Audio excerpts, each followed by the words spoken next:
اور میں ایک دعا عرض کرتا ہوں، اس کا تو معمول بنا لیں،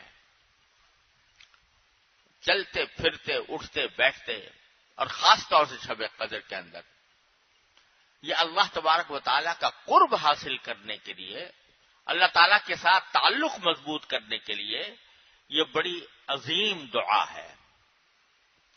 مختصر ہے، یاد کرنے میں انشاءاللہ دشواری بھی نہیں ہوگی۔ وہ ہے اللہم اجعل لی عندک ولیجہ، اللہم اجعل لی عندک ولیجہ واجعل لی عندک زلفی وحسن مآب۔ عجیب دعا ہے یہ، رسول کریم صلی اللہ علیہ وسلم نے سکھائی کہ تم اللہ تعالیٰ سے یہ مانگا کرو کہ اللہ مجھے اپنا ولیجہ بنا لیجئے۔ ولیجہ کس کو کہتے ہیں؟ ولیجہ اس شخص کو کہتے ہیں جو کسی کے گھر میں جس کا کثرت سے آنا جانا ہو اور وہ اس کا رازدار بن گیا ہو اور اس کے گھر میں اس کا دخل بھی ہو، اس کو ولیجہ کہتے ہیں۔ جیسے خاص لوگ ہوتے ہیں اپنے گھر میں آنے والے، ان کو کسی کے کوئی وقت ان کا تعین نہیں، جب چاہتے ہیں چلے جاتے ہیں، اور گھر کے حالات سے باخبر بھی ہیں اور رازدار بھی ہیں، اور اس گھر کے معاملات میں دخل بھی ہے ان کا۔ یہ ساری باتیں جب جمع ہو جاتی ہیں کسی شخص کے اندر تو اس کو کہتا ہے یہ میرا ولیجہ ہے، ولیجہ۔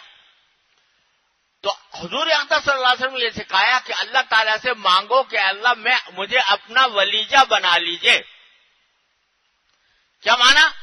کہ ایسا بنا لیجئے کہ ہر وقت میں آپ کی بارگاہ میں آتا رہوں، ہر وقت آتا رہوں، آنا جانا میرا آپ کی بارگاہ میں رہے، چلتے پھرتے اٹھتے بیٹھتے بھی میں آپ کی بارگاہ میں موجود ہوں، اور چپ کے آپ سے اپنی حاجتیں کہتا رہوں، اور میرا دخل بن جائے کہ میں آپ سے جو بات کروں تو آپ اس کو اپنے فضل و کرم سے میرے لیے ثواب کا ذریعہ بنائیں، اس کو میری دعائیں قبول فرمائیں۔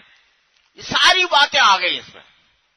اللہم اجعل لی عندک ولیجہ واجعل لی عندک زلفی وحسن مآب۔ اے اللہ میرا اپنے ساتھ قرب مجھے عطا فرما دیجیے۔ اجعل لی عندک زلفی، اے اللہ اپنے پاس مجھے تقرب عطا فرما دیجیے۔ وحسن مآب، اور آخری انجام، اچھا انجام مجھے عطا فرما دیجیے، تو میرا انجام اچھا ہو۔ کیا خوبصورت دعا ہے، آدمی سوچ بھی نہیں سکتا اس کے جو کچھ نبی کریم صلی اللہ علیہ وسلم سے کہا دیا۔ یہ چلتے پھرتے اس کو وظیفہ بنا لیں، اور خاص طور سے شب قدر کے اندر اپنے اردو میں جو بھی کہا، یا اللہ مجھے اپنا قرب عطا فرما دیجیے، اپنے خاص تعلق عطا فرما دیجیے، ہر وقت مجھے آپ کا دھیان رہے، ہر وقت مجھے آپ کا خیال رہے۔ یہ مانگتے رہو، یہ مل گیا تو سمجھو ساری دولتیں مل گئی، اللہ تعالیٰ کے ساتھ تعلق مضبوط ہو گیا، اللہ تعالیٰ کے ہاں آنا جانا، اللہ تعالیٰ کے ہاں آنا جانا لگ گیا، اور ایسا لگ گیا کہ ہر وقت اس کا دھیان رہتا ہے، ہر وقت اس کے بارگاہ میں حضوری کا تصور رہتا ہے، ہر وقت میں اس سے کچھ نہ کچھ مانگتا رہتا ہوں، تو یہ چیز جو ہے بندے کو کہیں سے کہیں پہنچا دیتی ہے۔ تو اللہ تبارک و تعالیٰ اپنے فضل و کرم سے اس طرح سے